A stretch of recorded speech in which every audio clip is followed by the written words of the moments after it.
साल की जब आपकी उम्र हुई तो आपके वालिद गिरामी का विसाल हुआ है। फरमाते हैं कि मेरी इब्तदाई तालीम और तरबियत जो थी मेरे वालिद गिरामी ने की, और हमारा जो इलाका था उसके अंदर जो उलमा किराम थे उनसे मैंने इल्म फैज़ हासिल किया।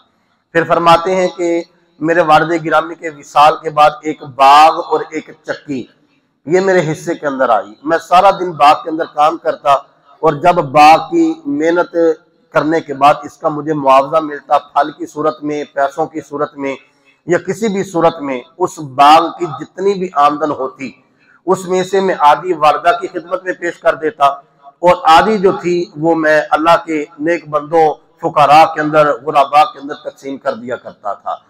और यहाँ पर मुहद्दिसीन फरमाते हैं कि वो आधा हिस्सा किसका था? वो जो आधा हिस्सा माँ की खिदमत में पेश करते थे, तो बाद उलमा ने लिखा है कि आपका एक भाई था, वो बहुत छोटा था, आप उसका हिस्सा अपनी वालदा के सुपुर्द कर देते ताकि कल क़यामत के दिन मुझे इसके बारे में बात पुरसना की जाए। मैं आपके हवाले करता जा रहा हूँ।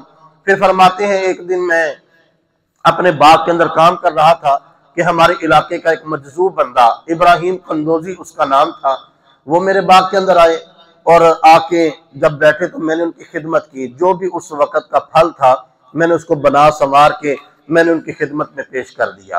नेक बंदों की सोबत करना और उनके साथ मोहब्बत करना, उनकी खिदमत करना, ये नेक लोगों का तरीका है। जो अल्लाह के नेक होते हैं उनकी ये ख्वाहिश होती है कि मेरे माल से कुछ खिदमत जो है वो नेकों की हो जाए, मेरा माल किसी अच्छे रास्ते पर खर्च हो जाए। सुल्तानुल हिंद फरमाते हैं 15 साल मेरी उम्र थी। इब्राहिम कंदोजी जब हमारे बाग के अंदर तशरीफ लाए तो मैंने उनकी बड़ी खिदमत की। तो उन्होंने एक रोटी का खुश्क टुकड़ा अपनी जेब से निकाला और अपने मुंह में चबा के नरम करके मुझे दिया, और मैंने उसको खा लिया। जैसे ही वो रोटी का लुकमा मेरे पेट के अंदर गया, उसने ऐसा नूर पैदा किया कि अल्लाह करीम ने दुनिया की मोहब्बत मेरे दिल से खत्म कर दी और मुझे अपनी याद की तौफीक अता फरमा दी। ये नेकों की सोहबत का असर है। उनके जूठे के अंदर अल्लाह ने इतना कमाल रखा है कि अगर कोई बुजुर्ग तुम्हें मोहब्बत के साथ कोई चीज अता फरमा दे, उसे खुश दिली के साथ कबूल करो और मोहब्बत और अकीदत के साथ उसको खाने वाली है खा लो, पीने वाली है पी लो, और इस नीयत से कि अल्लाह तेरा ये नेक बंदा है, इसकी जुबान इसके साथ लगी है, हो सकता है कि इसी की बरकत से तुम मेरे दिल में भी नूर पैदा कर दे। जब ये नीयत और इरादा बंदा अपने दिल में रखेगा तो यकीनन अल्लाह करीम हमारे दिलों में भी नूर दाखिल फरमा देगा।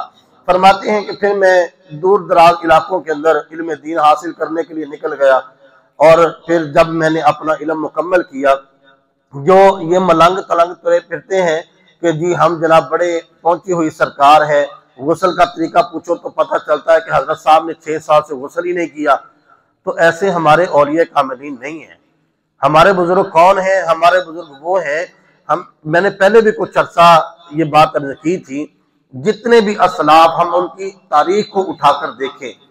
बाबा जी बुल्ले शाह साहब रहमतुल्लाह अलैह, इनको आम लोगों ने ना एक शायर समझा है कि ये एक शायर बंदा था और इसने शेर व शायरी की है, और इनके मिज़ार पर जाना और दमाल डालना यही जनाब उनकी तरबियत थी और यही उनका तरीका था। और आप ये भी फरमाते हैं ना अपने कलाम के अंदर कि बुल्ले शाह अगर यार नचिया मनदा होवे तो नच के मना लीजिए। तो हमने उसका मफहूम क्या लिया है? हमने उसका मफहूम लिया है ये जो ज़ाहरी हम नाच गाना देखते हैं कि बाबे बुल्ले शाह ने इसकी तालीम और तरबियत दी है। ये बात याद रखिए, कभी इन बुजुर्गों की तालीमात को पढ़ कर देखें। दरसे निज़ामी के फादर थे हजरत अब्दुल्ला, इनका नाम था बाबा बुल्ले शाह साहब रहमतुल्लाह अलैह का। हमारी हालत तो ये, हमें तो नाम भी नहीं पता इनका नाम क्या था। ये दरसे निज़ामी के फादर थे। सुल्तान बाहू अलैह रहमा फरमाते हैं कि जिसके पास इल्म नहीं है ना, वो फकीरी का दावादार नहीं कर सकता।